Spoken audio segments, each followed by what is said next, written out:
Bien, bonsoir à tous, ou bon après-midi. Alors, je vais prendre quelques minutes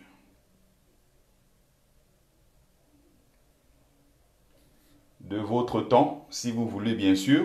On va ensemble glorifier nos ancêtres méritants.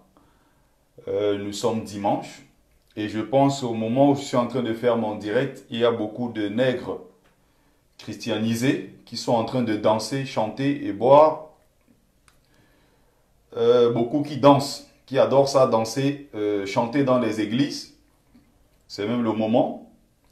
Vendredi, c'était le cas de nos frères nègres très arabisés qui prenaient du plaisir à aller cogner le front au sol dans les mosquées. Donc moi, en tant que Kamit, moi, en tant que descendant et digne héritier de ces grands qui ont bâti notre continent, mon devoir, c'est de glorifier mes ancêtres méritants qui ont, à leur époque, apporté un plus dans notre société. Ils ont bâti notre continent. Donc mon devoir en tant que descendant, c'est de leur rendre un vibrant hommage. Donc je vais prendre quelques minutes pour parler fièrement de mes ancêtres, pour parler de nos ancêtres, si ça vous intéresse bien sûr. Je sais qu'il y a beaucoup qui s'intéressent à ce genre de sujet. La dernière fois, j'avais fait un direct où il y avait un frère, Bertrand Tchapois, ancien franc-maçon, d'après ce qu'il nous donnait ici, d'après ce qu'il nous livrait comme témoignage. Alors, cette fois-ci, bon, ça fait un moment quand même, j'aurais voulu encore la voir, mais question de temps, question du décalage horaire également, parce que lui, il est aux États-Unis et je suis en France, il y a un gros décalage horaire. C'est un peu plus compliqué de la voir. Donc, je vais prendre le temps. Julien Larissa Komol, salut à toi. Je vais prendre le temps, je vais rentrer dans ce sujet-là. J'aime bien de temps en temps. Pendant que les déserteurs sont de l'autre côté en train de glorifier un Jésus qui se moque complètement de l'Afrique, un hypothétique Jésus qui n'est jamais au courant de l'Afrique, qui s'en moque d'ailleurs complètement. Pendant que les autres sont de l'autre côté, dimanche, ils étaient en train de faire quoi? En train de glorifier un ancêtre arabe qui n'en a strictement rien à foutre de l'Afrique, qui se moque complètement de l'Afrique. Alors, il est important de temps en temps, comme ça, voilà, de revenir aux sources. C'est pour ça que j'ai intitulé N'ayez pas peur de vous lever pour défendre et glorifier vos ancêtres, car ils n'ont pas eu peur de mourir pour vous. Ils n'ont pas eu peur de mourir pour nous. C'est pour ça d'ailleurs que nous sommes là. Parce qu'il y a un combat qui a été mené contre le peuple noir pendant des siècles. Je dis bien pendant des siècles. Donc si ils avaient été faibles à leur époque, nous en tant que descendants aujourd'hui, on n'aurait pas existé. C'est justement parce qu'ils ont été forts. C'est justement parce qu'ils ont traversé ces épreuves difficiles. La colonisation, l'esclavage, les guerres fratricides, le djihad qui s'est passé en Afrique, il y a eu des guerres religieuses sur le continent pour imposer ces religions venues d'ailleurs à nos ancêtres. Ils ont résisté, résisté et résisté encore. C'est la raison pour laquelle, malgré l'islamisation forcée de l'Afrique, c'est la raison pour laquelle, malgré la christianisation forcée de l'Afrique, il y a encore des contrées qui résistent, qui ont eu à résister et qui résistent encore aujourd'hui à l'arrivée de ces religions monothéistes dites révélées sur leur contrée, dans leur contrée. Au Mali, il y a encore chez les peuples Dogon beaucoup d'animistes. L'une des rares régions chez les Djitoumou, il y en a, il y a Siramissa Doumbia qui en parlait, et lui, il y a un autre aussi qui est de Maya Blon, un autre dont le nom m'échappe un peu. Il était aussi, il s'appelle Doumbia, voilà. Il est aussi dans le même combat, il est de la même contrée. Donc c'est important de prendre le temps souvent pour rendre hommage à nos ancêtres. Très très important. Donc je vais commencer par certaines préoccupations. La dernière fois, j'étais dans un direct ici. J'ai vu des frères, certains aliénés, des gens un peu égarés qui ne comprennent rien à la spiritualité africaine, qui ne comprennent même rien à leur histoire, parce que c'est davantage une question d'histoire qu'une affaire de spiritualité. Ils sont tellement nombreux comme ça qu'ils sont abrutis. J'avais lu des choses hallucinantes. Mais comme ce jour-là, il y avait un invité, j'ai pas eu le temps de tout développer. J'ai dit, ok, je vais garder ça pour la prochaine fois. Et depuis la prochaine fois, il y a eu tellement d'événements au Cameroun, j'ai pas eu le temps de revenir dessus. Donc je prendrai le temps tout à l'heure. Je reviendrai dessus avec plaisir d'ailleurs. Donc le temps que je fasse une, deux manips et puis voilà, je suis à vous. Je vais répondre à ces questions, hein. J'avais pris le temps de noter, donc je vais quand même prendre le temps de répondre.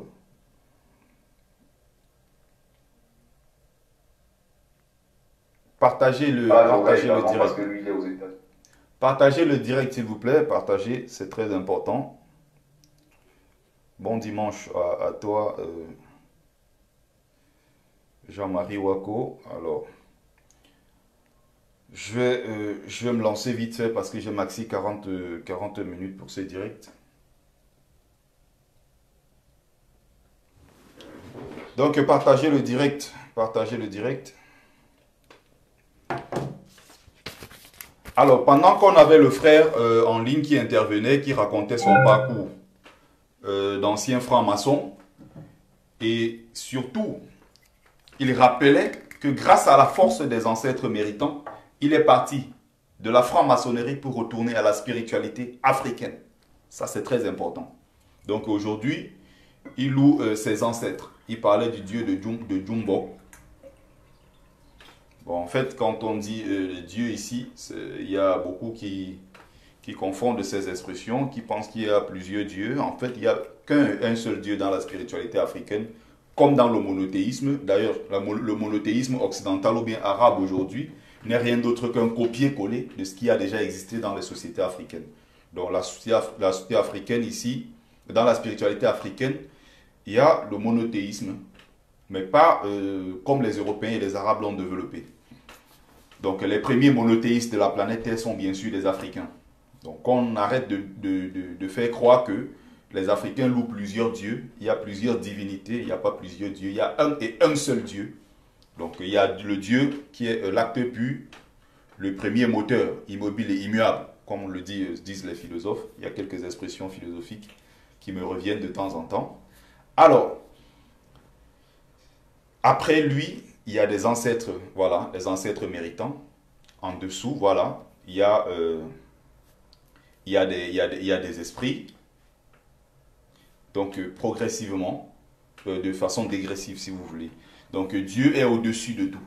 Mais sauf que dans la spiritualité africaine, quand on parle de Dieu, Dieu n'a pas la même définition, ou du moins, le Dieu n'a pas la même conception en fait, les Africains ne conçoivent pas le Dieu comme les Européens ou bien les Arabes le conçoivent. Les Européens et les Arabes, si vous voulez, dans la spiritualité, dans les religions monothéistes, c'est-à-dire révélées, ont une conception, c'est-à-dire que pour eux, Dieu est un être humain. C'est pour ça qu'on parle d'une vision anthropomorphique. Bon, ça va un peu faire gros français. C'est-à-dire que c'est pour eux, ils conçoivent Dieu comme étant l'homme barbu, très nerveux d'ailleurs, et qui de temps en temps se fâche quand on ne prie pas pour lui. Il est assis au ciel, il est tout puissant, et il agit sur les choses du monde, il décide du jour, de l'heure, de tout ce qui va se passer. Il connaît votre futur, il connaît votre passé. Donc c'est le Dieu omnipotent, omniprésent. Donc il y a tous ces pouvoirs-là qui sont concentrés dans les mains d'un Dieu, sauf que c'est un Dieu qui ressemble davantage à un être humain. Or, dans la spiritualité africaine, quand on parle de Dieu, Dieu ici renvoie à l'origine du monde. Quand on veut parler de Dieu, Dieu ici renvoie, c'est pour ça qu'il parle du démiurge, mais en fait, j'aime pas trop rentrer dans ces trucs-là parfois, parce que c'est en voulant expliquer quelque chose aux gens qui parfois ne comprennent rien à leur spiritualité. Je pense qu'il faut prendre des expressions simples.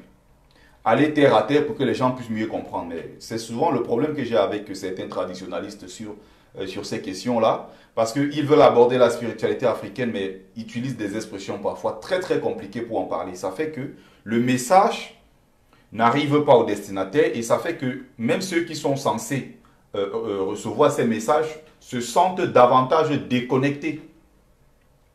Partagez le direct et surtout, qu'on soit le maximum possible, inviter les autres dans Messenger, WhatsApp et autres, partager le direct, même dans des groupes.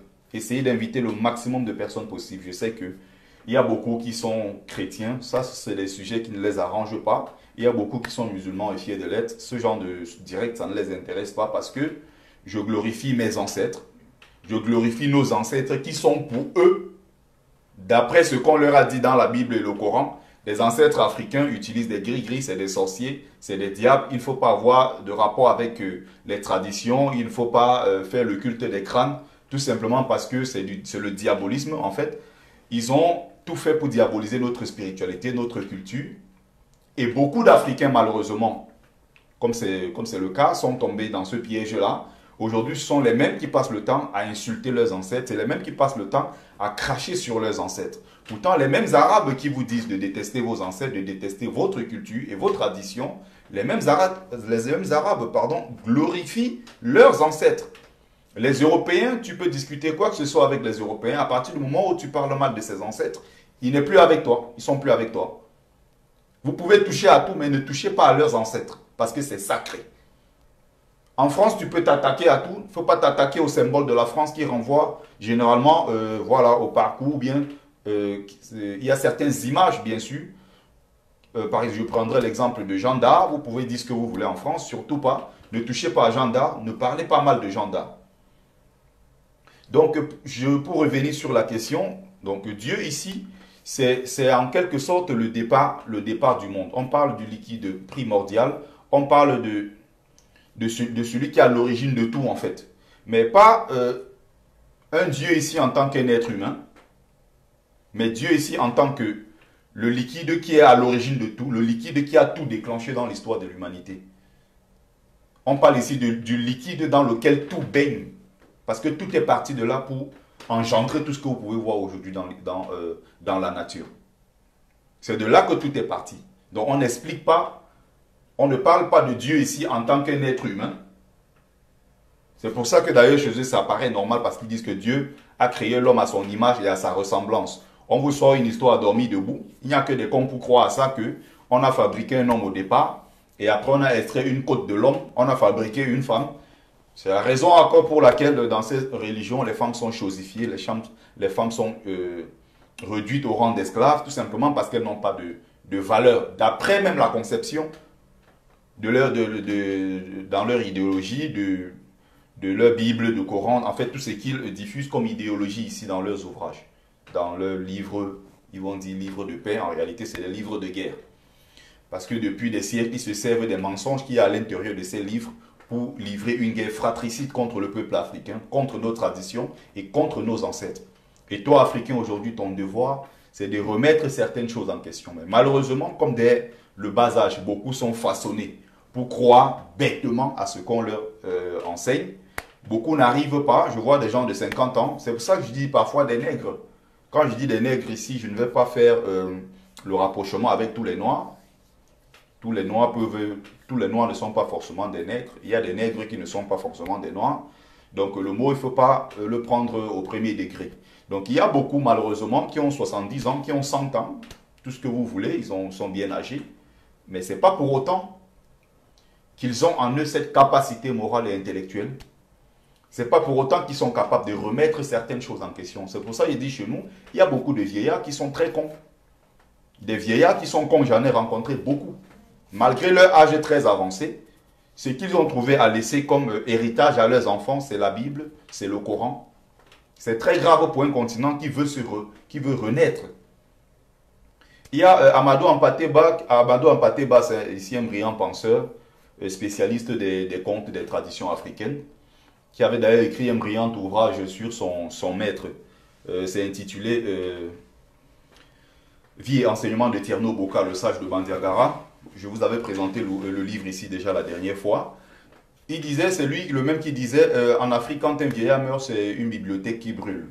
C'est vrai dans un sens, mais comme dans un autre sens aussi, c'est faux, parce que la plupart des Africains aujourd'hui, quand je vois beaucoup, quand tu vas vers eux, avec les gens, quand tu prends le temps de discuter avec beaucoup, bien qu'ils soient âgés, il y a quand même beaucoup, ça dit qu'il y a énormément de conneries dans ce qu'ils racontent. Tu vois des gens de 50 ans, de 60 ans, j'en ai rencontré un noir, arabisé, qui adore tellement le monde arabe, qu'il me dit que lui, en tant que peuple, est descendant d'Asie. Ça dit qu'il est venu, ses ancêtres sont venus de l'Asie pour... Non mais, ses ancêtres sont partis de l'Asie pour s'installer en Afrique il y a 700 ans. Donc, en réalité, pour lui, il est descendant d'Arabes. Et vous vous rendez compte, s'ils enseignent des choses comme ça à leurs enfants vont enseigner aussi à leurs descendants. Ça devient comme un legs. Ça devient un héritage.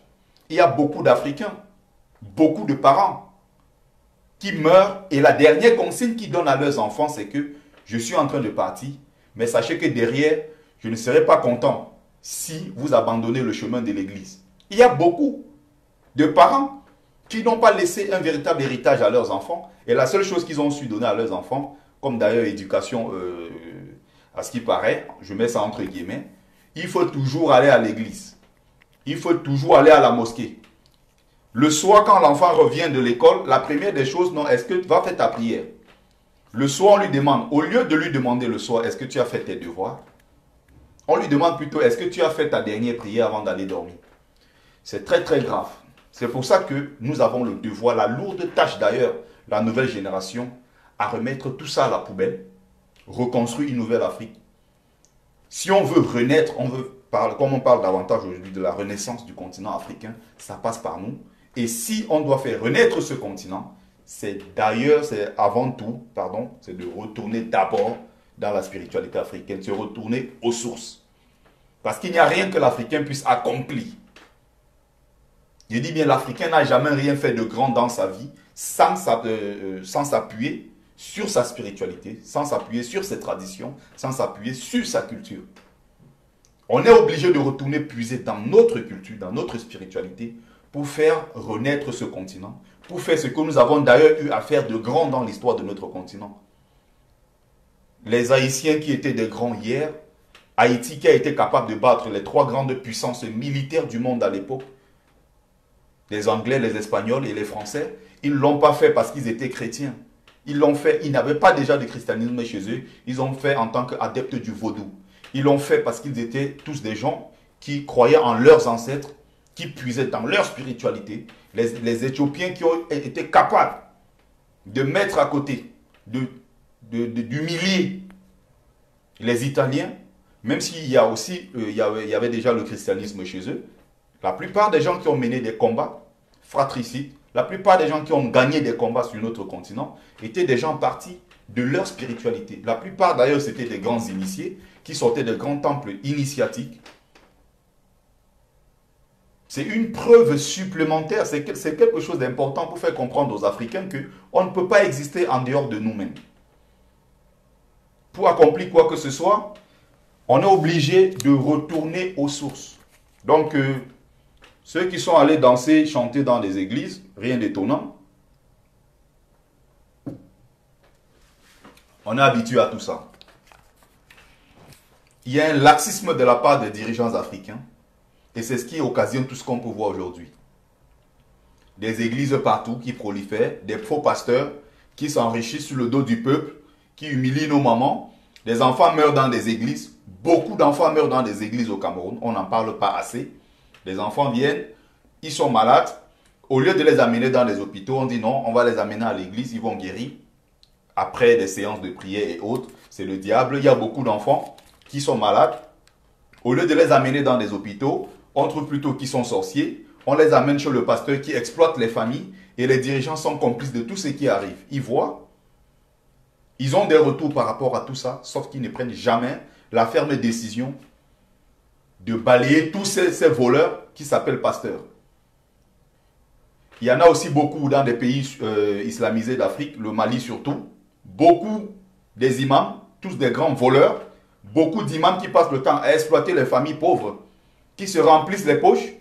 Dans tous ces pays islamisés, les dirigeants africains, encore une fois, sont complices. Mais nous avons le devoir, la jeune génération, de changer tout ça. Et nous allons y arriver. Ça va être long. Le combat va être super long. Mais nous allons y arriver. Donc la dernière fois, il avait fait quelques remarques. Il y a quelqu'un qui trouvait que le dieu de Njumbon, dont le frère parlait, c'était plutôt un dieu, c'était plutôt le diable. De toute façon, il lui posait la question, pourquoi tu vas louer tes ancêtres africains, pourtant ils sont déjà morts? Pourquoi tu dois louer tes ancêtres africains? Pourquoi tu dois leur adresser tes prières, pourtant ils sont déjà morts? Les gens qui tiennent ce genre de discours, j'ai envie de leur demander, pourquoi vous allez dans des églises prier, louer un Jésus qui est aussi mort? Ça, c'est une question qui me revient toujours. Vous trouvez que les Africains n'ont pas le droit d'aller honorer leurs ancêtres? Les Africains n'ont pas le droit d'aller nettoyer les tombes de leurs ancêtres. Les Européens le font. Hein. Ils sont même très jaloux. Les Arabes encore pire, ils le font. Ils nettoient les tombes. Et généralement, au niveau de la tête, là où on a enterré, sur des cimetières dans des pays musulmans, et dans des pays arabes, vous allez voir, il y a toujours un trou. Généralement, il y a un trou. Ils viennent, ils versent de l'huile, ils versent de l'eau, ils versent des trucs, ils font leur rituel. Hein. Mais pour nous autres Africains, on est tellement tombés dans l'aliénation au point où on pense qu'il faut ressembler aux Arabes pour atteindre le paradis. Il faut ressembler aux Européens pour arriver au paradis, en mettant au tombeau ici nos propres valeurs, ce qui est très dangereux. Et nos dirigeants sont complices. Parce que la plupart d'ailleurs, c'est des francs-maçons, c'est des rosicruciens et fiers de l'être. Ce sont eux qui viennent diriger notre continent. Mais quand les Kamites, les vrais panafricains vont commencer à prendre le pouvoir en Afrique, les choses changeront. Il faut y croire jusqu'au bout. Donc, pourquoi vous estimez que les autres, les Africains que nous sommes, n'avons pas le droit de glorifier nos ancêtres sous le simple prétexte qu'ils seraient morts? J'ai envie de vous demander, mais pourquoi Jésus que vous louez, pourquoi vous continuez de glorifier, de louer Jésus, pourtant lui aussi il est mort? Et quand je parle même de mort, ici on met ça entre guillemets parce que dans la réalité, il n'a jamais existé. Le monsieur que vous louez, vous criez, vous dansez, vous chantez pour lui, jusqu'aujourd'hui, il n'y a jamais eu une date fixe de son existence. Tantôt il est né en l'an 0, tantôt il est né en l'an 2, tantôt il est... Et il y a même jusqu'à le pape Benoît XVI qui a écrit un ouvrage de Jésus de Nazareth où d'entrée il confirme qu'effectivement, Jésus n'a jamais existé. Ils sont nombreux qui ont démontré que l'histoire de Jésus, mais je ne veux pas rentrer dans ce débat-là. Si vous êtes convaincu qu'il existe, le problème, c'est que je fais comme remarque, c'est que Jésus est aussi mort. Donc, si vous continuez de louer Jésus qui est mort, j'ai aussi le droit, moi, en tant qu'Africain, de glorifier mes ancêtres qui sont déjà morts. Ne venez pas tout le temps chez nous, les Kamites, ne venez pas chez ceux-là, ces Africains qui adorent et qui aiment encore être en contact avec leurs ancêtres, leur rappeler qu'ils n'ont pas le droit de rendre hommage à leurs ancêtres tout simplement parce qu'ils sont déjà morts. Vous n'avez pas également le droit de rendre hommage à Jésus parce que Jésus est mort. Première raison. Deuxième raison, c'est que Jésus n'a aucun rapport avec l'Afrique. Ce n'est pas nous qui avons tué Jésus. S'il vous plaît, partagez le direct. Partagez le direct, c'est très important. Envoyez le maximum de likes, maximum de cœurs. Jésus également est déjà mort. Premier problème. Premier point important. Deuxième point, c'est que Jésus n'a aucun rapport avec l'Afrique. Il faut qu'on soit clair là-dessus. Jésus n'a pas été fils d'Afrique. Il n'est pas fils d'Afrique. Quand on parle de Jésus, on parle de Bethléem. À ce que je sache, Bethléem, ce n'est pas en Afrique. Même si à une certaine époque, la Mésopotamie faisait partie de l'Afrique. Je ne vais pas rentrer dans ce débat. Maintenant, c'était en fait un prolongement du continent africain. Mais j'ai envie de rappeler ici que vous louez un Jésus qui est tout, sauf un Jésus noir. Il y a quelques aliénés ces derniers temps, notamment ces Kamites d'un nouveau genre qui sont sur la toile pour dire que Jésus était noir, Mohamed était noir, l'islam, c'est les vrais arabes, c'est les noirs. Les vrais, ils sont même allés jusqu'à dire que les Bamileke sont des juifs. Les vrais juifs étaient des noirs. Ils sont allés jusqu'à raconter comment les vrais... C'est-à-dire qu'ils ont... On est dans une folie même. C'est-à-dire qu'on veut en même temps retourner aux sources, mais en même temps, nous-mêmes, nous sommes dans une sorte d'aliénation. Et il faut mettre stop à ça. Il faut mettre un stop à ça le plus rapidement possible. Il y a du tout et n'importe quoi sur la toile. Chacun qui est autoproclamé...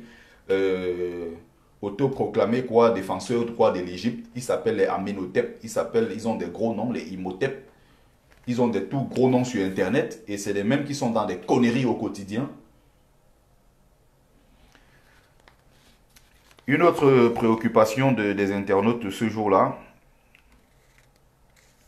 les ancêtres arabes ont combattu les esclaves. Les ancêtres arabes ont combattu les esclaves, les esclavagistes. Pourtant, les ancêtres noirs ont vendu leurs enfants pour un bout de miroir. Ça, c'est très grave. Quand j'avais lu ça ce jour, j'ai sauté de mon siège, j'ai dit ça, c'est très très grave. J'ai dit, c'est très grave. Voilà un nègre, un Africain qui confirme qu'effectivement, et c'est ce qu'on a mis dans la tête de beaucoup d'Africains, c'est ce qu'on a mis dans la tête d'ailleurs de nos frères afro-descendants, de la Martinique, Guadeloupe, Guyane et autres, on a mis dans leur tête qu'en fait, si vous vous retrouvez ici, les Haïtiens et autres Jamaïcains, les Afro-Cubains, il n'y a pas que, quand on parle des Antilles ou bien quoi, il n'y a pas, ça ne s'arrête pas que là. Les Afro-descendants, il y en a partout. Partout dans le monde d'ailleurs. Donc, il y a beaucoup qui disaient, partagez le direct s'il vous plaît, partagez. Il y a beaucoup qui disaient, oui, le monsieur a raison, ce jour-là j'ai marqué, j'étais scandalisé. Quand j'entends un truc pareil venant d'un Africain, dit que les Arabes, à l'époque, les ancêtres arabes avaient combattu les esclavagistes, ce qui est complètement faux, pour la bonne et simple raison que l'esclavage même a commencé chez les Européens. L'esclavage a commencé chez les Arabes aussi, il y en avait, donc l'esclavage même en Europe était institutionnalisé. C'était des entreprises qui étaient spécialisées dans la vente des esclaves. Je parle de l'esclavage intra-européen, entre les Européens eux-mêmes. Ça n'avait rien à voir avec l'Afrique à l'époque. Ils ont commencé d'ailleurs entre eux, avant de commencer à se rendre en Afrique, pour déporter les nôtres. Chez les Arabes encore, c'était plus grave parce que c'était même au sommet même de l'État, c'était reconnu l'esclavage dans leur société. Et vous avez toutes les preuves, si vous voulez, bien sûr. Il y a un brillant ouvrage là-dessus du frère qu'on appelle Ndiaye. Le titre de l'ouvrage, c'est... Je l'ai là à, côté, à la maison, le génocide voilé, voilà, de Tidiane Ndiaye. C'est l'un des brillants ouvrages sur la question. Donc, allez lire l'ouvrage, vous allez comprendre jusqu'à quel point l'esclavage également était ancré chez eux, avant qu'ils ne se déplacent même pour venir chez nous, commencer à déporter les nôtres. Il y avait déjà ça chez eux. Donc, c'est complètement faux quand un frère trouve que nos ancêtres ont vendu leurs enfants pour un miroir. C'est complètement faux, ça n'a jamais existé dans notre histoire. Un parent qui doit vendre son fils pour avoir un bout de miroir, c'est complètement ridicule. Qu'est-ce que les Africains de l'époque manquaient? Ils manquaient de quoi pour se permettre de se livrer dans ce genre de commerce illicite? Qu'est-ce qu'ils manquaient? Ils manquaient de quoi à l'époque? Rien du tout. C'était des gens qui étaient à l'abri. Il y avait l'autosuffisance alimentaire, ils avaient tout à leur disposition. Ils vivaient dans des espaces. Ils vivaient dans la nature où ils avaient tout. Il y a beaucoup de... Mais je ne veux pas entrer en profondeur pour dire que, évidemment, je ne veux pas rentrer, commencer à vous apporter toutes les preuves. Si vous voulez croire que les Africains vendaient leurs enfants, ça c'est votre droit. Si vous êtes con, vous avez décidé de rester con, ça c'est votre problème. C'est ce qu'on a mis dans la tête de nos frères antillais, de nos frères afro-descendants, parce qu'ils ne sont pas qu'antillais. Il y a également les Noirs de la Guyane, qui ne font pas partie des Antilles, mais qui sont aussi afro-descendants. On va leur dire que, voilà, vous vous retrouvez ici simplement parce que les Africains, à l'époque, avaient décidé de vous vendre. Et de génération en génération, ils vont transmettre ça à leurs enfants. Et ça va pousser ces frères à nous détester, nous, Africains du continent. Pourtant, en réalité, on n'est que des frères. Nous sommes frères et sœurs, c'est la même famille. Moi, quand je marche, je rencontre parfois des Antillais. J'ai l'impression que je les ai déjà vus quelque part. Ça peut arriver, je tombe sur un Antillais, mais j'ai l'impression que c'est un cousin, je l'avais déjà vu quelque part. Parfois, je peux même lui poser la question, il me dit, bah non, je ne suis pas africain, je suis Antillais. Tellement on se ressemble, tellement on partage beaucoup de choses en commun. Il y a davantage de choses qui nous réunissent que de choses qui nous divisent. On est avant tout des frères, mais si vous voulez tomber dans ce piège, c'est fait exprès pour diviser les Africains. C'est fait exprès pour créer la haine entre nous. Mais si vous tombez dans ce piège, c'est votre problème. On tente de sensibiliser, c'est le travail que nous faisons sur la toile. Mais s'il y a certains qui ont décidé de rester cons, c'est leur droit de rester cons. S'ils ont choisi de rester en marge de la société, ils ont choisi de rester dans la médiocrité, c'est leur droit. S'ils veulent rester cons, c'est leur problème.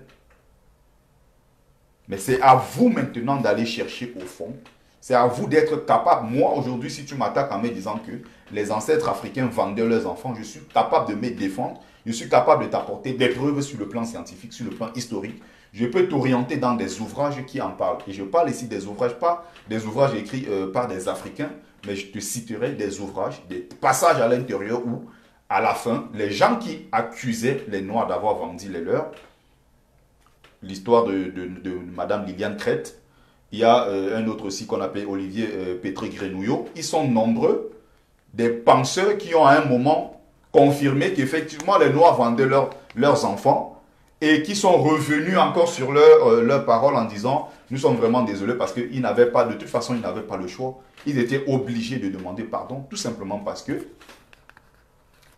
il y avait d'autres Africains également, d'autres combattants, d'autres historiens africains qui avaient apporté des preuves scientifiques et historiques.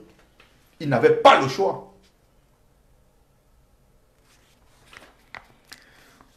On va continuer. Que deviennent nos villages avec nos vieillards, devenus tous des chrétiens, des sorciers et tout. Voilà. C'est justement ce que je suis en train de dire d'entrée. C'est pas parce qu'on a 50 ans, on a 70 ans, 80 ans qu'on est forcément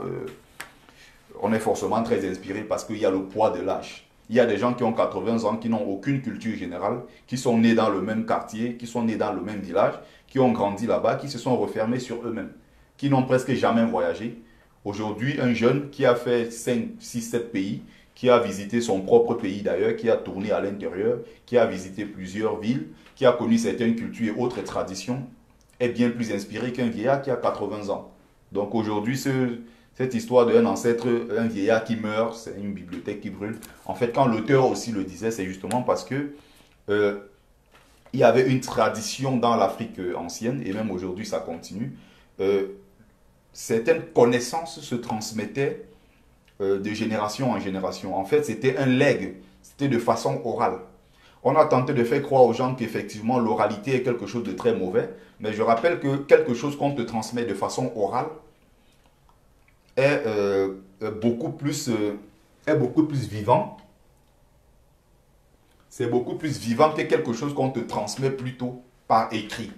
Donc, en écrivant aujourd'hui, en mettant tout dans des livres, il y a cette sacralité-là même de la parole qui a perdu, la parole a perdu son côté sacré. Il y a également beaucoup d'émotions derrière quand on te raconte quelque chose, plutôt de façon orale que de façon écrite. Donc, c'était en quelque sorte pour dire qu'il y a aussi, à une période donnée de l'histoire, des Africains, au lieu de mettre, voilà, certaines connaissances dans des ouvrages, de peur que ce soit peut-être exposé, de peur de faire découvrir peut-être ces connaissances-là aux étrangers, on transmettait ça de famille, de génération en génération. Donc, il y a certains secrets qui restent au sein des familles. Et il y a certaines sociétés, même initiatiques en Afrique. Le sujet est tellement vaste, malheureusement aujourd'hui je n'ai pas beaucoup de temps, je pourrais entrer plus au fond pour expliquer. Donc il y a certaines sociétés en Afrique, certaines sociétés secrètes, où l'initiation ne se fait qu'au sein de la famille. C'est-à-dire que si tu n'es pas issu de telle famille, tu ne peux pas avoir accès à certaines connaissances ésotériques. Impossible. Et même si tu te fais initier, il y a de fortes chances que tu n'arrives pas à comprendre certaines choses, ou bien même pire, tu peux mourir. Il y a des sociétés secrètes qui sont plus ouvertes, d'autres sociétés secrètes qui sont fermées, et c'est ce qu'on appelle les sociétés secrètes linéagières, c'est-à-dire que si tu n'es pas de la même lignée que tel ou tel ancêtre, tu ne peux pas rentrer à l'intérieur. Et c'est comme ça qu'ils transmettaient des connaissances. C'est pour ça que d'ailleurs, vous allez voir, il y a dans certaines familles, de père en fils, vous allez voir à l'intérieur, il y a toujours des soigneurs. Il y a ceux qui ont un don de la guérison, et ça se transmet de père en fils. C'est des descendants des familles, des grands initiés de l'époque, et c'est ce legs-là qui continue. Mais je vais peut-être rentrer en profondeur dans une prochaine vidéo, dans un prochain direct. Donc il y a le jeune homme ici, j'avais oublié de marquer son nom à côté. Bon, en marquant son nom, non seulement ça va peut-être le frustrer, mais je préfère en parler comme ça sans le citer. Donc il estimait que voilà, nos parents dans des villages sont des vieillards, des vieillards qui sont dans les villages sont devenus tous des sorciers. Pour certains, ils ne sont pas sorciers, sauf que chez nous, je vois des gens, des parents, quand j'ai grandi, on ne les accusait de rien. J'étais dans leurs mains. je mangeais chez eux, comme les enfants africains, tu sors de cette maison, tu manges ici, après tu vas de l'autre côté. On vit en famille, ça dit qu'il n'y a pas de différence. Les mêmes gens, avec 50 ans, on ne voyait pas de problème. Aujourd'hui, ils ont 70, 75. Tout le monde estime au quartier que non, c'est des sorciers, on doit les chasser. Il est venu me manger la nuit. Si je suis vaurien aujourd'hui, c'est à cause de ces gens-là parce qu'ils ont mangé mon cerveau. Il y a tellement de conneries comme ça dans notre société. Je ne dis pas qu'il n'y a pas, qu'il n'y ait pas peut-être des sorciers. Il y a des sorciers dans nos villages, mais n'oubliez pas qu'aussi, il y a beaucoup d'autres qui sont traités de sorciers, pourtant, en réalité, ils ne le sont pas. Donc cette histoire de sorcellerie, ça commence à trop faire. Et pendant qu'on est en train de fuir nos villages pour aller en ville, pendant qu'il y a l'exode rural, n'oubliez pas que les ennemis qui sont en train d'arriver sur le continent africain ne s'installent pas forcément dans des grandes capitales. Ils vont dans des villages qui ont été désertés par les jeunes. Voilà comment on est en train de perdre. Il y a beaucoup qui sont entrés. Moi, j'arrive dans mon village au Cameroun. Il y a beaucoup de Chinois qui sont installés. Pourtant, les mêmes enfants du village sont en train de fuir pour aller se chercher à Douala et à Yaoundé, au Gabon, un peu partout à l'étranger. Pendant ce temps, on fuit le village. Les Chinois sont en train de venir. Ils ont pris beaucoup de terres là-bas, ils sont en train de cultiver le riz. Ils cultivent, je ne sais pas, des haricots, ils cultivent des choses comme ça. Et en plus, ils ont installé des machines à sous partout dans le village où on met 100 francs, 50, on joue et autres là. C'est même pour ça que ces derniers temps, il y a pénurie de pièces de monnaie au Cameroun. C'est à cause de ces machines des Chinois. Donc pendant qu'on est en train de fuir nos villages sous prétexte qu'il y a beaucoup de sorciers, il y a beaucoup de l'autre côté qui sont aussi en train de se faire du beurre derrière notre dos. Ils viennent même jusqu'à vendre des beignets chez nous. Ils viennent jusqu'à s'installer, ils vendent des trucs, des foleries. Ce n'est pas un hasard. Donc quand je lis ce genre de choses venant d'un noir qui estime que ses ancêtres, les vieillards du quartier sont des sorciers, ses ancêtres vendaient leurs enfants parce qu'ils voulaient avoir une veste. Je rappelle que les Africains n'ont rien à envier à personne d'autre dans l'histoire de l'humanité. L'Africain n'a rien à envier à personne. J'ai fait le direct avant-hier pour rendre hommage aux femmes lors de la fête du 8 mars. J'ai pris bien le soin de rentrer à l'intérieur. Je suis entré en profondeur pour vous expliquer que vous êtes des héroïnes et que vous êtes des descendantes des grandes dames qui ont dirigé l'Afrique, qui ont dirigé des grands empires, des grands royaumes.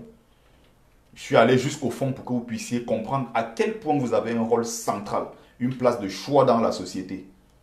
Donc ce n'était pas un hasard qu'un Africain aujourd'hui, descendant de la grandeur, descendant de grands royaumes, descendant de grands empires, se sent inférieur devant un blanc ou bien inférieur devant un arabe. C'est la preuve que l'aliénation a fait son travail.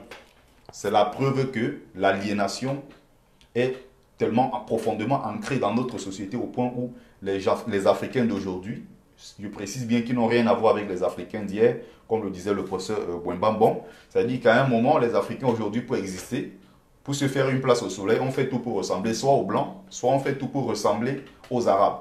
Sachez que nous, Kamit, moi qui connais mon histoire, à peu près, l'histoire de mon continent, l'histoire de mes ancêtres, quand je suis face à un Blanc, que je sois face à un Arabe, un Chinois, qui que ce soit, devant lui, je me sens égal, sinon supérieur. Parce que l'Afrique, c'est le berceau de l'humanité et de toutes les civilisations. La première race dans l'histoire, c'est la race noire. Ils ont vécu 120 000 ans et bien plus en Afrique avant de commencer à se déplacer dans des autres régions du monde pour donner ce qu'on a vu aujourd'hui, des Chinois, des Blancs, des Arabes et autres. Donc en tant que Noir, pour éviter de la discrimination, pour éviter qu'il y ait des problèmes, quand tu es face aux autres, tu dois te sentir égal. Au pire des cas, tu dois te sentir, au mieux même, tu dois te sentir supérieur. Parce que si nous n'avions pas existé, ces autres n'auraient jamais existé. Donc, quand aujourd'hui tu vois les Noirs plutôt soumis, c'est la preuve que l'aliénation bat son plein. C'est la preuve que leur système qu'ils ont mis sur pied pour nous infantiliser, pour nous humilier, a marché. Sauf que ça ne marche pas avec tout le monde. C'est pour ça que je précise qu'il ne faut pas mettre tous les Noirs dans le même paquet. C'est très important. Nous, Kamit, nous sommes différents. Très différents même d'ailleurs. Donc je vais prendre une autre préoccupation.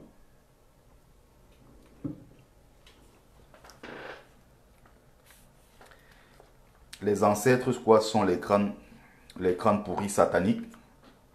Un nom encore qui estime que faire le culte de ses ancêtres, c'est entrer dans le satanisme et autres. Bon, après ça, il y a quelqu'un qui demandait les homosexuels sont de quelle secte.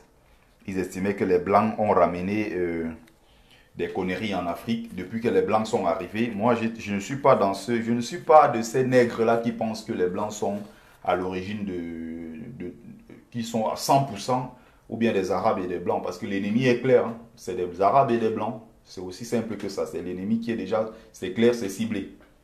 Quand on parle de l'ennemi, c'est de ceux-là qu'on parle. Il ne faut pas se cacher pour le dire. N'oubliez pas, s'il vous plaît, de partager le direct. Partager, c'est très important. Donc, je vais revenir ici sur deux préoccupations très, très importantes. Je vais passer vite fait là-dessus. Alors, ce jour-là, il disait, il y a quelqu'un d'autre qui mettait en commentaire, oui, les Africains, on était tranquille avant l'arrivée des Blancs. Et voilà qu'aujourd'hui, les Blancs sont arrivés. Maintenant, chez nous, il y a des sectes partout. Maintenant, chez nous, aujourd'hui, il y a de l'homosexualité. On voit des hommes qui se marient avec des hommes, des femmes avec des femmes. Il y a tellement de conneries chez nous. Avant, on n'avait pas de problème de coup d'État. Et les coups d'État aujourd'hui, voilà, ça existe sur notre continent tout simplement parce que les Blancs sont arrivés avec leur modèle de société qu'ils ont imposé par la suite. Je dirais d'entrée que c'est faux. Pourquoi? Parce que tout ça n'est pas étranger à notre continent. Depuis l'existence des hommes sur la Terre, il y a eu des homosexuels. Et à un moment, il faut arrêter. Les Blancs sont peut-être ceux-là qui montrent publiquement qu'ils sont homosexuels et fiers de l'être. Mais il y a aussi beaucoup qui sont d'ailleurs, bien sûr, qui sont homosexuels, mais qui cachent. Donc, l'homosexualité n'est pas que le fait des Européens, n'est pas propre aux Européens, c'est propre à toute l'histoire de l'humanité. C'est pareil que l'esclavage. Tous les êtres humains, dans n'importe quel que soit l'endroit dans le monde où les êtres humains ont existé, il y avait l'homosexualité, ça c'est sûr. Sauf que chez les Européens, c'est un peu plus poussé. Chez les Européens, on va dire, je rappelle même que dans le monde arabe, il y a plus de PD que dans le monde, il y a plus de PD qu'en Europe, et même en Europe aussi, avec des lesbiennes et tout ce qui va avec. Je veux juste rappeler que ce n'est pas que les Africains, ce n'est pas que les Européens ou bien les Arabes, je veux rappeler que c'est aussi propre au continent africain. Parce qu'à partir du moment où il y a des êtres humains, il y a ceux qui sont nés efféminés, il y a ceux qui sont nés, voilà, et qui aiment plutôt des hommes qui aiment des hommes, des femmes qui aiment des femmes. Mais à un moment, il ne faut pas toujours ramener tout aux Européens. Donc l'homosexualité existait bien sûr, chez nous. Ce n'est pas les Blancs qui sont venus avec. Et de l'autre côté, pour revenir sur les coups d'État, c'est aussi très important. J'avais parlé de ça ici la dernière fois, mais ça ne m'embête pas de le répéter. Pour ceux qui ont lu Nation Nègre et Culture, Cheikh Anta Diop à l'intérieur essaye d'expliquer quelque chose de très très simple. Il parle ici d'une cérémonie qu'on appelle la cérémonie du CED, S-E-D, la cérémonie du CED. La cérémonie du CED ici, c'est quoi? C'est une sorte de mise à mort rituelle d'un roi. Ça veut dire quoi? Quand un roi peut-être allait sur le lieu de combat, quand il allait au champ de tir, il allait se battre comme les autres parce que je rappelle, c'est pas comme les feignants de Bia qui sont assis depuis, c'est pas bientôt 40 ans, qui dirigent depuis un hôtel en Suisse, qui dirigent un pays étant je ne sais pas où avec un téléphone. Les rois de l'époque, tous quasiment, que ce soit des reines, que ce soit des empereurs, tous se dirigeaient sur les terrains. Quand il y avait la guerre, ils étaient tous au front. La reine Pokou était au front quand il y avait la guerre. La reine Zinga était au front quand il y avait la guerre. Nyanda Nyakasi Kana, elle allait au front. Candace Amaniré Nas d'ailleurs, elle avait perdu un œil sur le champ de bataille. Alors, qu'est-ce qui se passait à l'époque? Quand un roi, par exemple, se blessait, il avait une blessure peut-être très grave qui l'empêchait d'exercer normalement son rôle de roi. Il faisait un retrait en fait. Et il confiait le pouvoir à quelqu'un pour gérer en attendant. Donc, il faisait ce qu'on appelle la cérémonie du Cèdre, qui est ici une sorte de mise à mort rituelle du roi. Et ça lui permettait de non seulement bien se soigner, surtout de bien se reposer. Ça lui permettait de se régénérer pour revenir maintenant étant plus fort. Et ça arrivait que l'intérimaire qu'on a installé, qu'il prenne du plaisir à rester. Il commence à diriger, il prend du plaisir et le lendemain, il dit non, il ne veut plus quitter son trône. Ça arrivait plusieurs fois dans l'histoire de l'Afrique. Il y a aujourd'hui beaucoup de rois ou bien beaucoup de, je sais pas, de chefs de village qui sont des chefs de village en réalité qui ne sont pas de la lignée des anciens chefs. Il y a beaucoup qui ont pris le pouvoir par la force. Il ne faut pas toujours essayer de montrer que voilà, les Européens sont ceux-là qui sont à l'origine de notre malheur. Nous sommes aussi des êtres humains. Mon but ici, ce n'est pas de déifier le noir. Même si en termes d'exemplarité, sur le plan moral, ça dit que la race, s'il y a une différence à faire entre les races, ça dit que la race la plus parfaite que Dieu ait créée sur cette terre, quand je parle de Dieu ici, je mets encore entre guillemets, c'est pas le Dieu assis au ciel qui est barbu et qui se fâche quand on ne prie pas pour lui. Il y a une différence. Donc la race la plus parfaite, ça dit que Dieu a mis en l'homme noir tout ce qu'il y a de parfait sur cette terre. C'est pour ça d'ailleurs que même notre bonté nous a toujours trahis parce qu'on est tellement bon envers les autres. On déroule le tapis rouge à tous ceux qui arrivent. Pourtant, les autres peuples, chez eux, ce n'est pas cette culture. Ce sont des prédateurs. C'est pour ça que je dis Dieu a mis quelque chose de spécial, tout ce qui était de bon en nous, les Noirs. C'est très spécial. Il faut côtoyer d'autres peuples pour comprendre que l'Africain a quelque chose. Même les Blancs eux-mêmes le disent. Même les Arabes eux-mêmes le disent. Parfois, ils arrivent à être... Bon, je ne vais pas rentrer dans ça. Donc, je reviens sur l'essentiel. Le cas homosexualité, ça a été déjà traité. Le cas des sectes et autres, c'est clair que ces derniers temps, c'est un peu plus accentué avec l'arrivée des sectes qui viennent d'où? Des coups d'État, j'ai expliqué. Donc, voilà l'origine des coups d'État en Afrique. Donc, les coups d'État, sauf qu'on n'appelait pas ça coup d'État. Mais avant que les Blancs n'arrivent, il y avait déjà des coups d'État en Afrique. Il ne faut pas chercher à montrer que le noir, c'est un être irréprochable.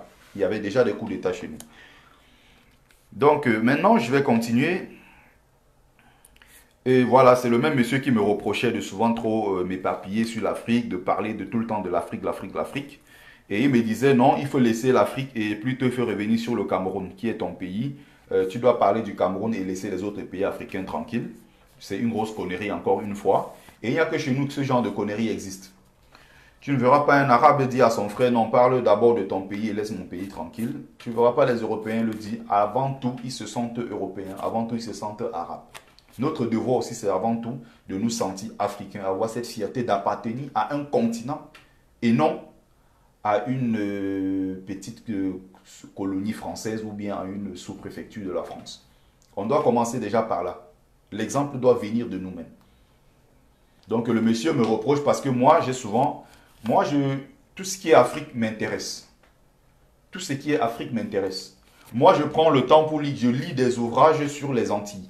J'assiste aux conférences sur Haïti. J'assiste aux conférences sur la Guyane. Quand on parle de la Guadeloupe, je suis là.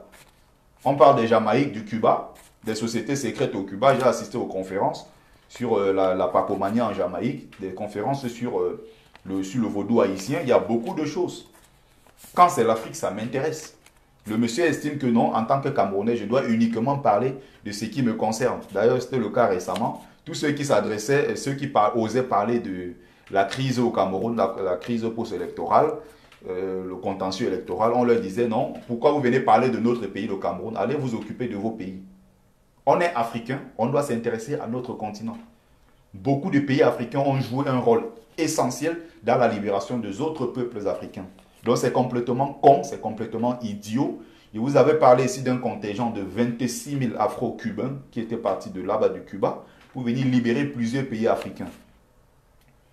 S'ils avaient pensé un seul instant qu'ils n'étaient pas, ils n'avaient pas ces origines-là, ils ne partaient pas d'un continent qu'on appelle l'Afrique.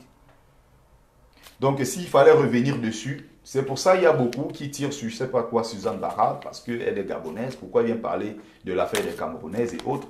C'est complètement con. Moi, je regarde, je l'ai toujours dit ici, la solution à nos problèmes, c'est à l'échelle continentale. La solution n'est pas à l'échelle de chaque pays. La solution est à l'échelle continentale. Plus on est réunis, plus on est fort. Ce n'est pas un hasard si les Maghrébins ont compris qu'il fallait créer l'Union du Maghreb arabe. Les Arabes ont compris qu'il fallait créer la Ligue arabe. Les autres ont compris, les États-Unis d'Amérique, l'Union européenne, les pays du dragon en Asie. Beaucoup ont compris. Il n'y a que chez nous qu'on pense qu'on est d'abord congolais. On doit détester son frère de la rive droite de Brazzaville. On doit détester son frère togolais. Le Ghanéen estime que non, on ne peut pas sortir l'argent des caisses pour aider un pays voisin qui est la Guinée-Conakry. ce qui a même d'ailleurs créé de gros problèmes là-bas avec Kwame Nkrumah à l'époque. Donc c'est tellement con de penser ainsi. On est avant tout africain. Moi aujourd'hui je peux choisir d'aller m'installer en Côte d'Ivoire, c'est mon continent, c'est chez moi. Je peux choisir d'aller m'installer au Bénin, je peux aller au Cap-Vert, je m'installe, c'est mon continent, je suis chez moi. C'est comme moi aussi je peux dire qu'aujourd'hui même mon rêve, quand je dis j'ai envie de voyager, il y a un pays que j'ai envie de découvrir, c'est loin d'être l'Afrique, même si c'est une continuité du continent africain, j'ai envie d'aller à Haïti. J'ai envie d'aller voir la terre de Jean-Jacques Dessalines, j'ai envie de voir la terre de... J'ai envie de voir le bois Caïman, j'ai envie de voir la terre de Toussaint Louverture, de tous ces grands héros là, j'ai envie d'aller à Haïti. J'ai envie de découvrir la Guyane, c'est quoi la Guadeloupe. Le prochain voyage, je prendrai mon vol, j'irai à Haïti. Ceux qui pensent qu'on doit parler, on est Togolais, on doit parler uniquement du Togo, sont simplement des cons qui n'ont rien compris. Ils n'ont rien compris certainement.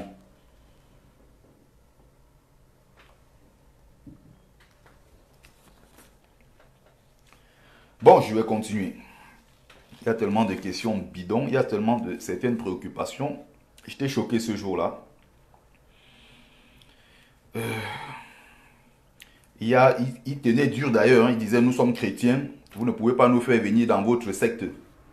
Donc secte ici, ça veut dire que nous qui sommes traditionalistes, nous qui sommes des animistes, en réalité nous sommes dans des sectes. Donc pour lui aujourd'hui, quelqu'un qui est dans le vaudou est un sectaire, quelqu'un qui est dans le mbok est un sectaire, quelqu'un qui est dans le Komon appartient à une secte. Pourtant, quelqu'un qui est dans le Bwiti appartient à une secte. Pourtant, lui qui est dans le christianisme n'est pas dans une secte. Lui qui est dans l'islam n'est pas dans une secte. Teti Mani, aujourd'hui c'est spécial hommage à nos ancêtres méritants africains. Voilà, je rends hommage à mes ancêtres noirs. Contrairement à ces noirs qui rendent hommage aux blancs, à Jésus qui est l'ancêtre des blancs, contrairement à ces nègres arabisés qui rendent hommage au prophète Mohammed qui n'est rien d'autre qu'un arabe et qui n'a surtout rien à voir avec l'Afrique. Voilà, c'est ça le but du Monde Direct. Donc il estime que nous sommes dans une secte et qu'on ne peut pas les amener dans ce genre de secte. Donc eux dans l'église catholique, ils ne font pas partie des sectes. Si seulement ils pouvaient prendre le temps d'étudier l'histoire de l'église catholique, étudier l'histoire du christianisme, étudier l'histoire de l'islam pour comprendre à quel point ils sont égarés. On va continuer. J'avais donc posé la question le jour-là, qui a donc écrit la Bible? Il m'a donc sorti, ça c'est des paroles de tous les jours, c'est des chansons, on est tellement habitué à ça. La Bible a été écrite par des hommes, les hommes qui étaient inspirés par Dieu. Ça dit que quand j'entends ce genre de choses,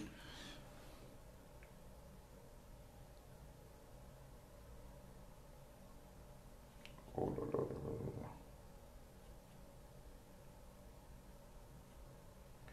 Donc je vais continuer. Au final, ça passe vite. Hein. J'avais prévu 40 minutes. Là, je suis à bientôt 1 heure. Donc, j'aurai le temps la prochaine fois de revenir dessus. J'ai choisi quand même aujourd'hui d'en parler, même si ce n'est pas pour longtemps. De revenir dessus, c'est très important. Donc, pour lui, les hommes ont écrit la Bible inspirée par Dieu. Et quoi, encore une sorte de connerie, tes ancêtres ont accepté Biya pendant 37 ans. Bon, c'est clair que beaucoup de Camerounais sont en train de prier. C'est la preuve que vos prières sont des prières inutiles. Le peuple camerounais, ça dit que si on parlait seulement de prières, si les prières avaient un effet, le Biya serait mort depuis. Si les prières avaient un effet, parce que le mec est au pouvoir depuis 37 ans, le peuple ne fait que prier qu'il meurt et il n'est jamais mort, il est de plus en plus en forme et il se régénère de temps en temps. Ça dit que dès qu'il y a le moindre truc, le gars, on a l'impression qu'il est mort, on annonce qu'il est en Suisse, il est fatigué, il est revenu au Cameroun. Mais plus le temps passe, le mec se rajeunit davantage. C'est une preuve que si vos prières avaient un sens, Biya serait mort depuis. Donc continuez de prier et de danser en attendant que Biya meure, il ne mourra jamais. Il faut le déloger de tout dit. Il fallait le sortir de là où il se cache. Le déloger, le juger, qu'il termine ses jours en prison. Parce qu'il a tué des millions de gens, des milliers de gens.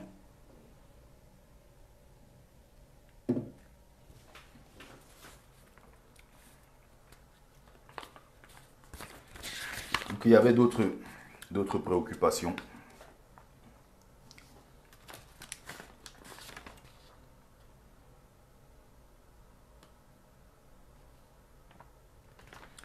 Oh là là, il y a tellement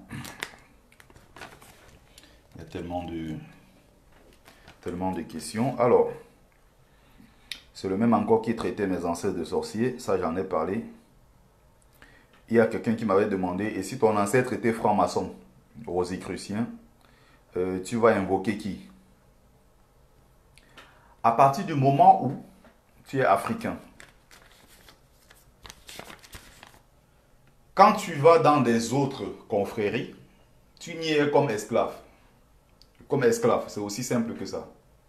Tu ne peux pas partir de l'Afrique, être nègre, aller dans la franc-maçonnerie, qui n'est rien d'autre qu'une invention anglaise. C'est né en Angleterre, des protestants, en 1717. Donc, quand un noir dit il est fier d'être franc-maçon, que ce soit la Grande Loge nationale de France, que ce soit n'importe quelle autre loge, que ce soit la loge P2, que ce soit la loge écossaise, il y a tellement de franc-maçonnerie. En fait, peu importe, il y a plusieurs loges, mais peu importe la loge à laquelle vous appartenez, en tant que noir, vous n'êtes que des esclaves dans ces loges. Parce que ce ne sont pas des loges africaines, d'un, de deux. Vous n'avez pas le pouvoir de prendre une décision dans ces loges-là. Donc, vous êtes ce qu'on appelle les Njinda, comme on dit. Vous serez là-bas pour balayer le sol, c'est aussi simple que ça. Je ne vois pas un noir venir dans la Rose-Croix prendre une décision devant les blancs. Impossible. Ce ne sont pas des confréries africaines. C'est pareil qu'un blanc, un arabe ne pourra pas partir du je ne sais d'où pour venir dans nos confréries. La confrérie, par exemple, dans des cercles initiatiques africains et prendre des décisions. Il y a peut-être plus de fortes chances que ça arrive, s'agissant ici des Noirs, que de chances que ça arrive qu'un Noir parte de l'Afrique pour s'imposer au sommet de la franc-maçonnerie. Ça fait rigoler. En tant que nègre, il n'y a pas une sorte de vibration, il n'y a pas de rapport, il n'y a pas de vibration entre vous et la franc-maçonnerie. Donc quand je vois encore ces directeurs, ces ministres, ces présidents de la République qui disent qu'ils sont francs-maçons et fiers de l'être, je dis, pardon, c'est une grosse connerie. C'est la raison pour laquelle même quand ils partent de l'Europe pour venir diriger les pays africains, ils obéissent en dernier ressort à leurs maîtres européens. Ils ne sont pas là pour travailler pour le peuple africain, mais ils travaillent pour leurs maîtres européens. Simplement parce qu'ils sont partis de ces mêmes cercles initiatiques avec eux. Donc ils sont des soumis dans leur cercle. C'est aussi évident que quand ils reviennent en Afrique, ils travaillent au compte des Européens. Par contre, il y a eu plusieurs chefs d'État africains qui n'étaient pas francs-maçons, qui n'appartenaient pas à ce cercle ésotérique étranger, qui étaient profondément ancrés dans la spiritualité africaine. C'est la raison pour laquelle l'Afrique de l'époque, c'était une grande Afrique. C'était une Afrique qui était prospère. Rien à voir avec l'Afrique d'aujourd'hui.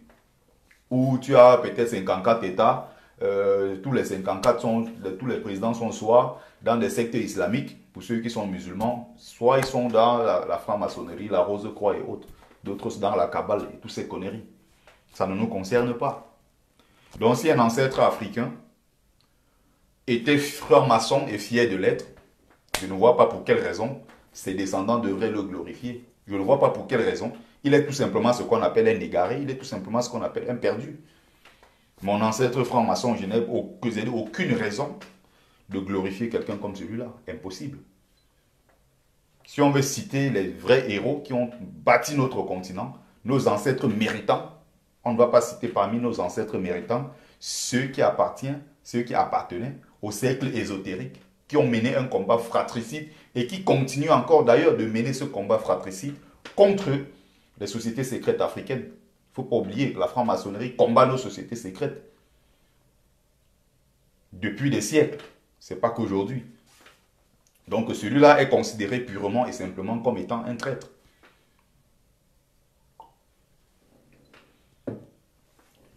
C'est pour ça qu'il est important de parler ici des ancêtres méritants. Parce qu'il y a beaucoup qui sont, c'est pas parce qu'on est mort qu'on devient ancêtre par la suite. Celui qui allait voler chez le voisin et qui est tombé du manguier, qui a été poursuivi, comment on appelle ça, la justice populaire, qui a volé, je sais pas, au marché Ndokoti, on le poursuivait pour taper, on a mis la roue là, on a mis le feu sur lui, celui-là il meurt, il n'est pas ancêtre. Hein.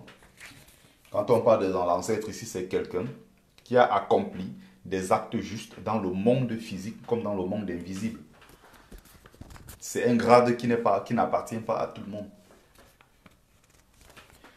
Donc on va continuer, mais sauf que c'est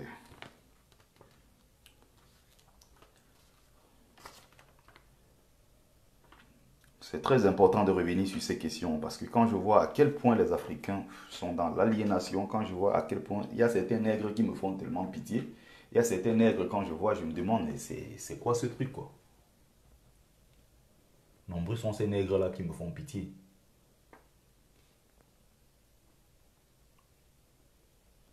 Donc on va continuer. Je vais prendre une prochaine question, c'est très important. Oui, effectivement, la spiritualité, non pas la religion africaine, mais la spiritualité, parce que l'Afrique n'a pas une religion, il n'y a pas tellement de dogmatisme chez nous, on n'impose pas aux gens de prier. La prière chez nous est utilitaire, ça n'a rien à voir avec le christianisme et l'islam où on oblige les gens. D'ailleurs, il y a beaucoup de... La science l'a démontré, hein, beaucoup de vieillards africains qui sont musulmans ont des problèmes au niveau du genou, au niveau du front, à cause du fait qu'ils passent tout le temps à s'agenouiller, se lever, s'agenouiller. Et même dans nos églises, c'est pareil. Levez-vous, on prie 2 minutes, après on vous fait asseoir. S'ils le font, c'est justement parce qu'ils savent qu'à un moment, leur prière, c'est du somnifère. À un moment, ils savent que quand ils parlent, les gens s'endorment. Parce que tellement il y a des conneries dans leur histoire qu'ils racontent, que les gens, à un moment, ils sont obligés de demander aux gens de se lever, de s'asseoir pour pas que le sommeil emporte quelqu'un. Ils savent que dans leur histoire, il n'y a que des conneries.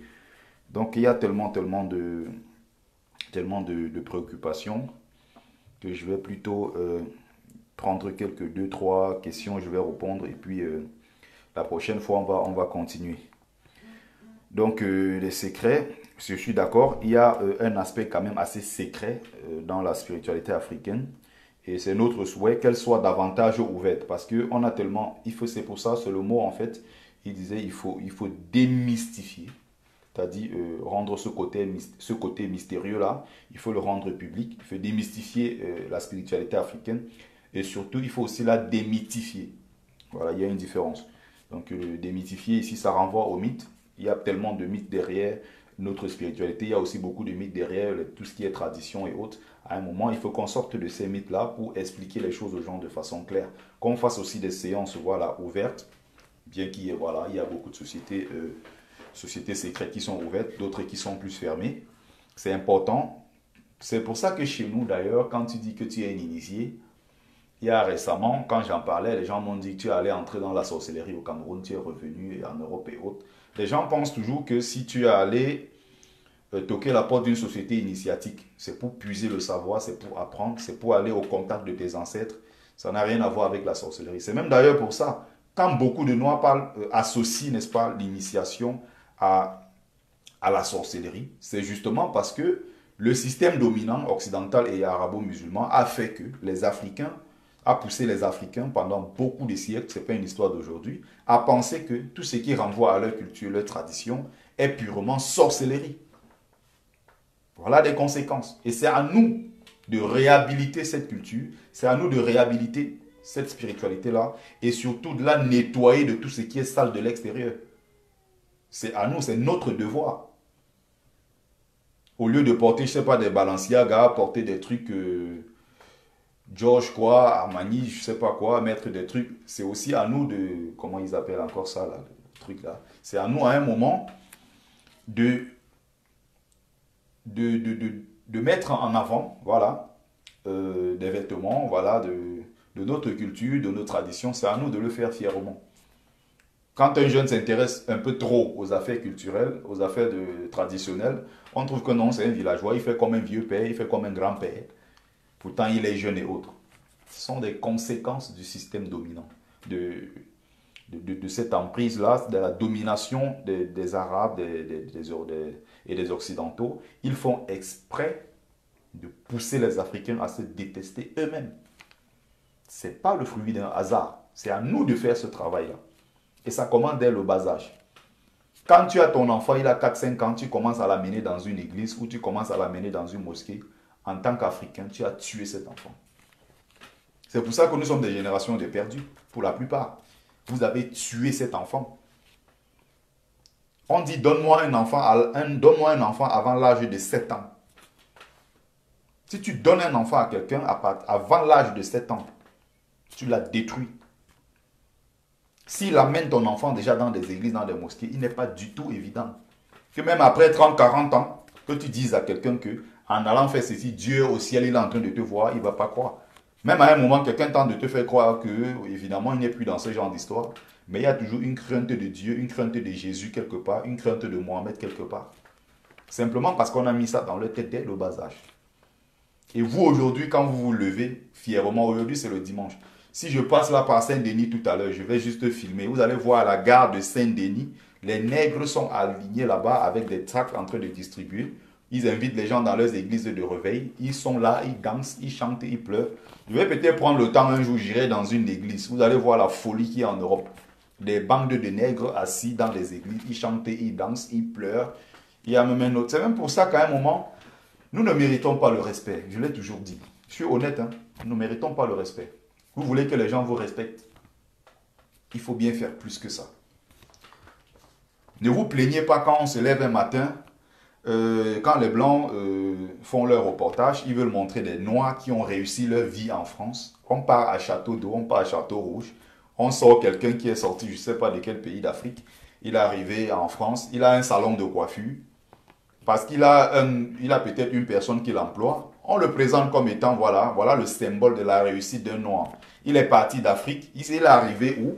Il est arrivé à Château Rouge, il est arrivé à Château d'Eau, et il a eu un salon de coiffure. Voilà le Noir qui a réussi. Ils appelaient ça la blackjoisie. Ça a fait beaucoup de bruit pendant une période sur la toile. C'était dans l'émission de Bernard de la Villadière. Enquête exclusive. Donc on voulait montrer les Noirs qui ont réussi leur vie. On part là-bas montrer une sœur africaine, très belle femme d'ailleurs, grande comme ça, avec le corps comme j'aime là, mon goût vraiment comme on dit. Belle femme qui a 2 beaux salons de coiffure, qui gagne très bien sa vie et qui est à l'origine, ça dit qu'en fait elle est en train de financer la construction d'une grande église d'une valeur de 800 000 euros.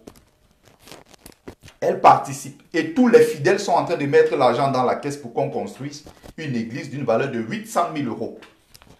Et le pasteur assis là, il met la main sur la tête des gens, les gens font ouh, ils tombent. Le pasteur met la main et les gens sont là, les gens prient, on cotise pour lui. Il dit bien un projet de 800 000 euros. Mais même si tu te rends devant eux, tu as un problème d'1 euro, ils ne te donneront pas. Mais il faut entasser de l'argent chaque fin de mois, virer dans le compte du pasteur pour l'enrichir. Et vous voulez qu'on respecte les nègres, vous ne pouvez pas être respecté. Qui va vous respecter? On ne peut pas, c'est évident, c'est même normal qu'on ne respecte pas les nègres. Vous attendez quel respect? Vous croyez que les Blancs, ils sont malades, ils sont fous quand ils font ça? Il y a des Noirs en France qui ont réussi leur vie. J'ai appris récemment l'histoire d'un Camerounais qui a plus de 30 ans à l'étranger, Séverin Kézeux, expert, c'est-à-dire que l'un des grands inventeurs de l'histoire de l'humanité, quelqu'un qui a inventé le système anti-collusion de tous les appareils, c'est-à-dire tout qui est des appareils dans la mer et tout. Vous allez taper, si vous voulez en savoir plus, vous tapez Séverin Kézeux, c'est un brillant Camerounais. C'est même une sœur, parce que j'avais pris le temps de faire un direct récemment. J'ai fait un direct sur des grandes personnalités noires qui ont bâti la France. J'avais parlé de Félix Eboué, j'avais cité Gaston Monerville, j'ai cité, ils étaient nombreux, j'ai cité beaucoup là. Et maintenant, la femme, la sœur, elle a regardé le direct. Elle était tellement intéressée, elle m'a dit, waouh, super, très bon direct. Elle m'a écrit inbox pour dire, je vais compléter la liste. Donc il y a beaucoup que tu n'as pas cité. Elle me sort maintenant le nom d'un Camerounais, moi je ne connaissais pas, je tape, je regarde ces trucs, je dis, mais incroyable. Pourquoi ils ont fait exprès d'aller filmer des gens à Château d'Eau pour montrer que voilà le symbole de la réussite? Pourtant, il y a des Noirs en France, des très grands ingénieurs qui ont fait des grandes inventions, des grands inventeurs, des grands médecins, il y a des grands enseignants d'université, il y a des grands chercheurs africains. Ils n'ont pas filmé ceux-là. Il y a des Africains qui sont des grands chefs d'entreprise, qui ont des grandes sociétés en Europe, qui font dans le luxe, qui font dans la transformation de plusieurs produits. C'est-à-dire qu'il y a beaucoup de Noirs qui ont réussi en France. Mais ils font exprès de ne pas mettre la lumière sur ces Noirs-là. On va à Château Rouge, on filme un Noir parce qu'il a un salon de coiffure. Et le même noir lui-même est dans la rue, coiffé, coiffé. Quand tu passes là, oui, coiffé, coiffé. Donc c'est celui-là qu'on présente comme étant le symbole de la réussite d'un noir en France. Des gens engagés dans des églises qui dansent et qui chantent à longueur de journée. Ils ont appelé ça la blackjoisie. Quand j'ai regardé ça sur mon fauteuil, j'étais mort de rire ce jour-là. Et j'ai fait un direct le lendemain pour dénoncer ça. Il y a beaucoup de nègres qui sont venus m'écrire pour me dire que je suis jaloux. C'est jusqu'à quel point, pour montrer jusqu'à quel point les gens sont cons. Les gens sont tellement cons dans notre communauté. Donc il y avait beaucoup, il y avait Raoul Georges Nicolo, Alexandre Dumas, il y avait beaucoup que j'avais cité ce jour-là. Vous pouvez revoir encore le direct. C'était un direct super intéressant sur l'éducation de nos enfants en France. Parce qu'il ne faut pas juste rappeler à nos enfants qu'ils sont descendants quoi, de Gaulois, c'est des conneries. Il n'y a pas de noirs descendants de Gaulois. Ils sont bien sûr français, mais ils ont une histoire. Donc l'histoire d'un enfant camerounais qui est né en France n'est pas la même histoire qu'un Français français. Il ne faut pas se tromper. C'était en fait le but. Donc pour ne pas trop rentrer dans les détails, l'homme bamileke n'est pas polythéiste. C'est des conneries. Aucun noir n'est polythéiste. Tous les noirs sont monothéistes. Il n'y a pas de polythéisme dans la spiritualité africaine. C'est vous qui parlez de polythéisme. Nous, nous les traditionalistes, nous qui défendons bec et ongle de la spiritualité africaine, ne parlons jamais de polythéisme. Nous parlons du monothéisme. Et ils ont fait exprès de parler, de faire une différence entre le polythéisme et le monothéisme, parce qu'ils savent que les Africains, oh là là, alors, le monothéisme ici, le polythéisme ici, il y a une et une seule spiritualité africaine. Et la spiritualité africaine est monothéiste, sauf qu'elle a des manifestations diverses selon l'environnement géographique. Il y a une différence à faire dans ça. Donc, quand vous parlez de polythéisme, c'est pour renvoyer directement au fait que les Africains, ils ont plusieurs dieux, ils ont des sorciers, ils ont des pierres sacrées, ils ont des ceci. Ça, c'est des conneries que les Européens racontent. Et ils font exprès de le raconter. Et même, je vous rappelle qu'ils en savent même parfois mieux que nous. Marcel Griol, c'est l'un des plus grands spécialistes. Je dis bien, c'était un blanc français, mais l'un des plus grands spécialistes en ce qui concerne l'histoire des traditions africaines, des cultures et autres. Ils savent très bien qu'il n'y a jamais eu le polythéisme en Afrique. Ils savent très bien que c'est le monothéisme, mais ils font exprès de parler plutôt du polythéisme quand il s'agit des Africains. Et voilà comment les nègres tombent dans le piège. Maintenant, ils disent que les Bamileke sont polythéistes. Les Bamileke ne sont jamais polythéistes. On croit à l'existence d'un et un seul Dieu. Mais sauf que dans la manifestation maintenant, il y a plusieurs cultures. Par exemple, je vais utiliser, moi qui suis dans la région côtière, j'ai la chance d'avoir des forêts. Donc il y a certains rituels que pour faire, je vais peut-être utiliser un bois, je vais utiliser peut-être l'écorce d'arbre, je vais utiliser des feuilles parce que dans mon environnement géographique, j'ai tous ces éléments pour pouvoir accomplir un rituel. Par contre, quelqu'un qui est au nord du Mali, où il n'y a pas ces mêmes arbres, il a plutôt le sable, il va plutôt accomplir ce rituel avec le sable. C'est pour ça qu'on parle des manifestations diverses, mais il y a une et une seule spiritualité africaine. Il ne faut pas tomber dans ce piège-là. Je suis désolé, je vais devoir couper le direct. Merci. Il y a encore beaucoup de préoccupations et je ne peux pas développer ça maintenant. Je suis quand même content d'avoir fait ce direct, ça me semblait très très important. Donc je vais faire la deuxième partie du direct quand je serai de retour, si je ne rentre pas très très tard. Je vais faire la deuxième partie du direct, ou bien au pire des cas, je le ferai demain soir. Donc merci d'avoir été nombreux. Me foutu, tu es bonsoir. Nicolas Mbiada, bonsoir. Voilà, très bonne fin de week-end à tous et à toutes.